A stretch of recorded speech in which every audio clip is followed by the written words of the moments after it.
Example of कोम, अब देखो ginger, कोलाकेशिया, onion and potato. तो पटेटो ट्यूबर है, ओनियन बल्ब है, जिंजर राइजोम है, कोम का एग्जाम्पल क्या आ जाएगा? कोलाकेशिया। सही लिखा है सबने? हाँ। Yes. When seeds are attached to parent plant, इस तरह के टाइप ऑफ जर्मिनेशन को क्या बोलेंगे? वीवी पैरी बोलेंगे। वीवी पैरी। प्लांट में ही जर्मिनेट होना शुरू हो गया। ये सब तो बहुत बार रिपीट हो चुके हैं। अंडरग्राउंड जिंजर टर्मरिक स्टेम को राइजोम बोलेंगे। ये रटने वाली चीज थी। Isogametes are found in cladophora and ulothrix. अच्छा, सो आइसोगैमेट्स होते हैं क्लैडोफोरा यूलोथ्रिक्स में। अनीश ने बताया फ्यूकस में हेट्रोस्पोर्स होते हैं, और कृष्णा ने बताया ओडिगोनियम में जूस्पोर्स होते हैं। Okay, next, which group of plant exhibits internal fertilization? किया था ये, डिस्कस भी हुआ था। Yes. हाँ। B for bat. So B for bank, fungi, bryophyte and pteridophyte, ये सब में internal fertilization होता है। When you talk about gymnosperms, external fertilization हो सकता है wind से pollination होके, and then यहाँ पे आ गए fungi spores, algae का अलग reproduction होता है, और यहाँ पे आ गया बैक्टीरिया, उसकी क्योंकि इसमें बैक्टीरिया है इसलिए ये ऑप्शन सही नहीं है। Okay, then the next one,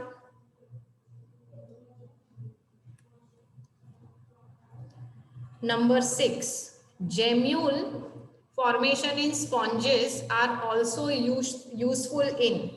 तो जेम्यूल्स क्या थे स्पॉन्जेस में? बताइए, what were gemmules? Asexual reproduction के लिए Asexual reproduction. स्ट्रक्चर्स थे, स्पाइक्स जैसे, स्पिक्यूल्स जैसे। So it is gemmule is for asexual reproduction. Parthenogenesis higher animal में होता है। पार्थोजेनेसिस के एग्जांपल याद हैं आपको? हाँ, honey bee. Honey bee, rotifers. Sorry, honey bee और रोटिफर्स। और लिजार्ड भी था। हाँ। ठीक है, और पार्थिनोकार्पी फ्रूट्स में होगा। उसके लिए एग्जांपल बताइए। बनाना। करेक्ट। ठीक है, तो इतनी चीजें तो हमने रट ली है अभी। ओके, नंबर 7 देखेंगे अभी। So number 7, in a typical complete bisexual hypogynous flower, the arrangement of whorls on the floor thalamus from outermost to innermost। तो सबसे पहले सबसे बाहर क्या आएगा? कैलिक्स आएगा, कैलिक्स। फिर करोला, फिर एंड्रोशियम, फिर गाइनोशियम। अब वो हाइपोगाइनस हो या पेरीगाइनस हो फर्क नहीं पड़ता, अरेंजमेंट यही रहेगा। Okay, next question, a dicot plant bears flowers but never produces fruits and seeds. The most probable cause for the above situation is, ऐसा कब होता है कि प्लांट ने फ्लावर तो बनाया पर फ्रूट और सीड नहीं बनाया। Plant is dioecious and bears only staminate flower, क्योंकि फ्रूट कहाँ बनेगा? फीमेल पार्ट में बनेगा, ओवरी जहां पे है वहां पर ही फ्रूट बनेगा ना। तो पिस्टिलेट फ्लावर में फ्रूट बनेगा, यूनिसेक्सुअल स्टेमिनेट फ्लावर में फ्रूट नहीं बनेगा। क्लियर है? Yes. Yes. Okay, autogamy can occur in chasmogamous flower if. अच्छा बताइए, कैस्मोगेमस फ्लावर क्या थे सबसे पहले तो वो बताइए। जिसमें क्रॉस पॉलिनेशन होता है। जिसमें क्रॉस पॉलिनेशन होता है। क्यों उसमें क्रॉस पॉलिनेशन होता है?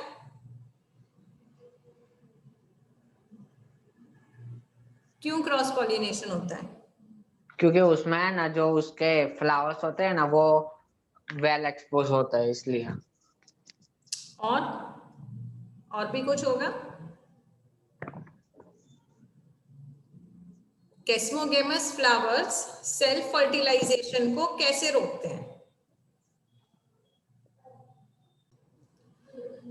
तो ऑटोगेमी कब हो जाएगी? ऑटोगेमी तभी होगी जब पॉलन और ओव्यूल दोनों साथ में मैच्योर होंगे।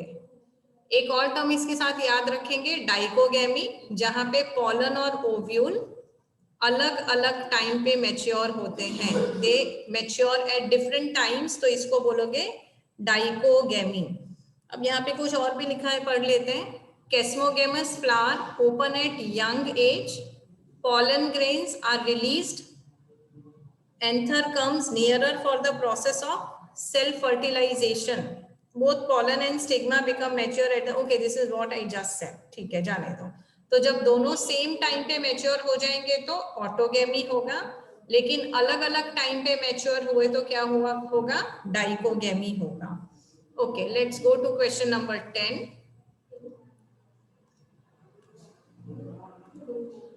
While planning for artificial hybridization program involving dioecious plant, dioecious मतलब मेल अलग है, फीमेल अलग है, which of the following steps would not be relevant? क्या नहीं करना है जब dioecious plant है? तो आंसर आ जाएगा इमेस्क्यूलेशन। क्यों इमेस्क्यूलेशन नहीं करना है? क्योंकि है ना, सिर्फ इमेस्कुलेशन वो बाइसेक्सुअल में ही होता है। सॉरी, इमेस्कुलेशन है ना, सिर्फ बाइसेक्सुअल में ही होता है। Very good. इमेस्क्यूलेशन तभी करना है जब एंथर और स्टिग्मा दोनों एक ही फ्लावर में है। ये तो डायोशियस है, तो जहां पे स्टिग्मा प्रेजेंट है वहां पे एंथर प्रेजेंट ही नहीं है। इमेस्क्यूलेशन मतलब एंथर को रिमूव कर देना, तो एंथर रिमूव ही नहीं करना है क्योंकि हम लोग अलग सिर्फ स्टिग्मा वाला प्लांट लेने वाले हैं और ये सारी चीजें करने वाले हैं। कौन सी सारी चीजें करने वाले हैं क्रॉस हाइब्रिडाइजेशन के लिए? पहले कलेक्शन ऑफ पॉलन करेंगे, फिर डस्टिंग ऑफ पॉलन करेंगे और उसके बाद उसका बैगिंग करेंगे। तो ये तीनों चीजें करेंगे क्रॉस फर्टिलाइजेशन के लिए या आर्टिफिशियल हाइब्रिडाइजेशन के लिए। ये इमेस्क्यूलेशन डायोशियस के लिए नहीं करेंगे, मोनोशियस के लिए करेंगे। Okay, then question number 11। The phenomenon wherein the ovary develops into a fruit without fertilization बहुत बार डिस्कस हो चुका है, पार्थेनोकार्पी। ओके, तो पार्थेनोकार्पी के एग्जांपल्स तो आपको याद है, banana. Okay, I am not repeating the things. Next is, in which of the following pollination is autogamous? तो ऑटोगैमस पॉलिनेशन कब होगा? यहाँ पे 4 चीजें दी हुई है, xenogamy, chasmogamy, cleistogamy and geitonogamy. So autogamous self fertilisation कब होगा? देखो, जेनोगेमी में प्लांट डिफरेंट है तो सेल्फ नहीं, क्रॉस फर्टिलाइजेशन होगा। कैस्मोगेमी में फ्लावर्स के पेटल बहुत सुंदर हैं, एक्सपोज्ड हैं, तो इसमें भी क्रॉस फर्टिलाइजेशन होगा। क्लिस्टोगेमी में cross fertilization is not possible, हमेशा सेल्फ फर्टिलाइजेशन ही होगा। क्यों सेल्फ फर्टिलाइजेशन होगा? क्योंकि फ्लावर हमेशा क्लोज्ड रहता है, तो दूसरा पॉलन उस पर डस्ट कर ही नहीं सकता। और गिटनोगेमी में प्लांट तो सेम है पर फ्लावर डिफरेंट है, तो क्योंकि फ्लावर डिफरेंट है उसको ऑटोगेमस पॉलिनेशन नहीं बोलेंगे। Okay, next, spot the odd one out from the following structures with reference to the male reproductive system. तो मेल रिप्रोडक्टिव सिस्टम में रेटे, टेस्टिस, एपिडेडाइमिस, वासा, एफ्रेंशिया, इस्टेमस। पहले के 3 हैं। इस्टेमस किसका पार्ट है? किसका पार्ट है इस्टेमस? Female reproductive system. और कहाँ होता है? Fallopian tube. सो इस्टेमस फेलोपियन ट्यूब का वो पार्ट जो ओवरी से दूर है। It shows 4 parts. Isthmus is a part of female reproductive system. और जो ओवेरियन डक्ट या तो फेलोपियन डक्ट भी जिसको बोल सकते हो, उसके 4 पार्ट्स हैं, infundibulum, ampulla, isthmus and the end part of uterus. Okay.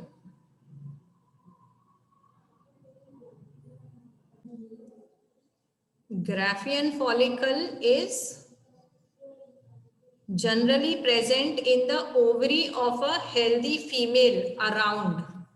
अब मेंस्ट्रुअल साइकिल को रिफर करके ये क्वेश्चन है, तो 5 to 8 days, 11 to 17 days, 18 to 23 days या 24 to 28 days.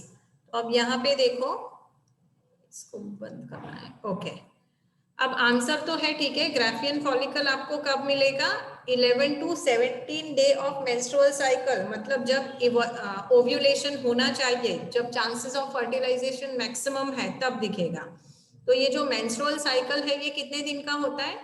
बताइए कितने दिन का होता है? 28 28 to 29 डेज का होता है. ठीक है, अब इसमें डिफरेंट फेजेस हैं, तो हम प्रोलिफरेटिव फेज की बात करेंगे.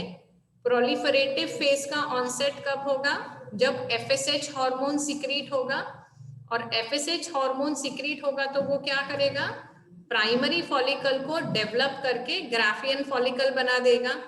सो that is known as proliferative phase, जो कब तक रहेगा? 10 to 14 डेज तक रहेगा. ओके, अब ये जो फॉलिक्यूलर फेज है, एक हमने बात की प्रोलिफरेटिव फेज की, दूसरा फेज है follicular phase. Gonadotropins, that is LH and FSH, they increase during follicular phase, जिसकी वजह से follicular development होगा. तो प्राइमरी फॉलिकल था हमारे पास, प्राइमरी से सेकेंडरी बनेगा, सेकेंडरी से ग्राफियन बनेगा. Under the effect of which hormone? Under the effect of gonadotropins. कौन से गोनेडोट्रोपिन्स? LH and FSH. क्या करेंगे ये गोनेडोट्रोपिन्स? फॉलिक्यूलर फेज में फॉलिक्यूलर डेवलपमेंट तो करेंगे, साथ साथ में ईस्ट्रोजन भी सिक्रीट करेंगे. एक ग्राफ वाला डायग्राम है मेंस्ट्रुअल साइकिल का एनसीईआरटी टेक्स्ट बुक में, जिसमें दिखाया हुआ है कौन सा हार्मोन कब इंक्रीज होता है, कब डिक्रीज होता है. तो एफएसएच सबसे ज्यादा इंक्रीज, एफएसएच कब सबसे ज्यादा इंक्रीज हो जाएगा? It will be at the peak 14th day, that is in the middle of the cycle, ताकि follicular development हो पाए और ग्राफियन follicle बन पाए.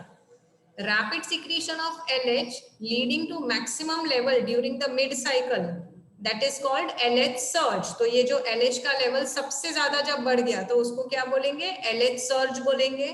जब उसका लेवल मैक्सिमम पे पहुंच जाएगा, तो क्या होगा? ग्राफियन फॉलिकल रप्चर हो जाएगा और ओवम रिलीज हो जाएगा फेलोपियन ट्यूब में, जिसको हम बोलेंगे ओव्यूलेशन. अब ये ovulation is followed by the luteal stage. इसमें क्या होगा? ग्राफियन फॉलिकल में से ओवम तो रिलीज हो गया, जो बच गया वो है कॉर्पस ल्यूटियम. वो भी हार्मोन सिक्रीट करेगा, और ओवम क्या करेगा? ओवम फेलोपियन ट्यूब में पड़ा रहेगा. अगर फर्टिलाइजेशन हो गया तो प्रेगनेंसी हो जाएगी, नहीं तो ये सब कुछ डीजनरेट हो जाएगा. सो 11 to 17th day of menstrual cycle is when Graafian follicle is present. Okay. Acrosomal reaction of the sperm occurs due to its contact with zona pellucida of the ova, reactions with uterine environment of the female, reactions with the epididymal environment of the male, and androgens produced in the uterus. सबसे पहले मुझे ये बताओ, uterus कभी androgen produce करता है? नहीं. Androgen mail में प्रोड्यूस होते हैं, है ना? ओके.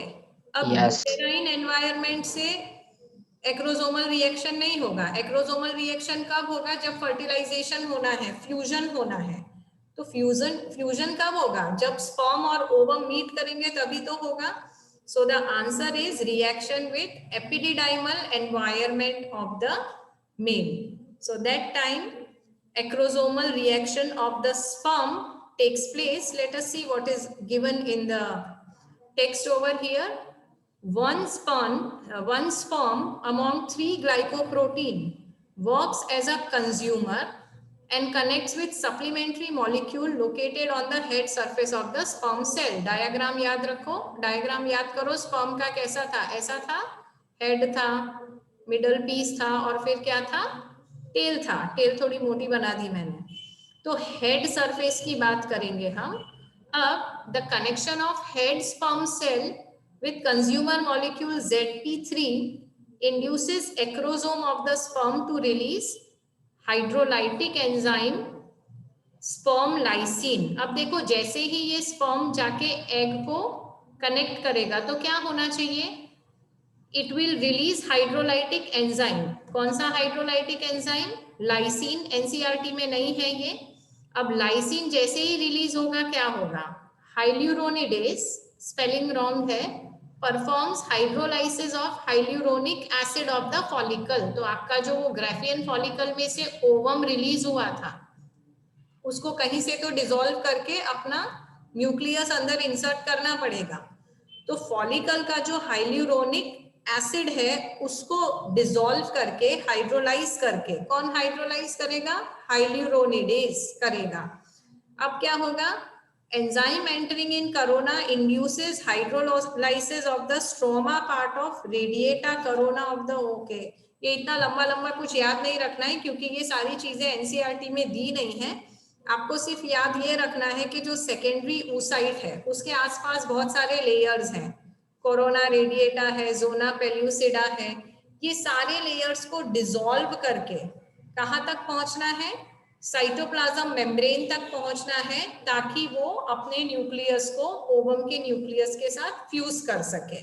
तो ये सारी चीजें कब होंगी? फर्टिलाइजेशन के वक्त होंगी। Who is responsible?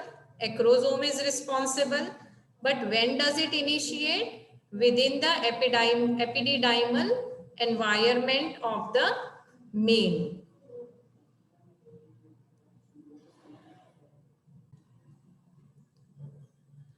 Please note कि इसका आंसर आएगा ए।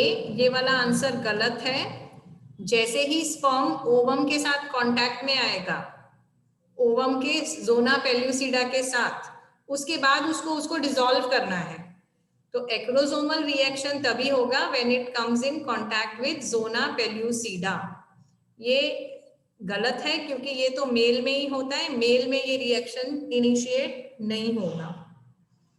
Okay, next answer is the membranous cover of the ovum at ovulation is. अब जब ओव्यूलेशन हो रहा है, ग्राफियन फॉलिकल में से ओवम रिलीज हुआ तो उसके जो कवर है उसको क्या बोलोगे? Corona radiata.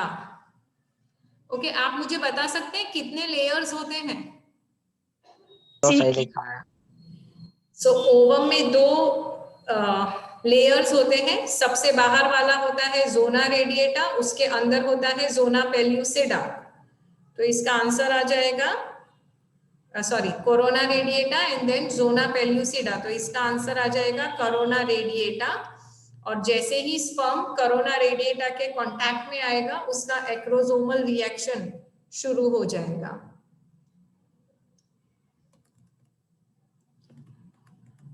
Using it, ejaculated semen doesn't enter into vagina. Condom, diaphragm, IUCD and A and B both. तो आंसर क्या है?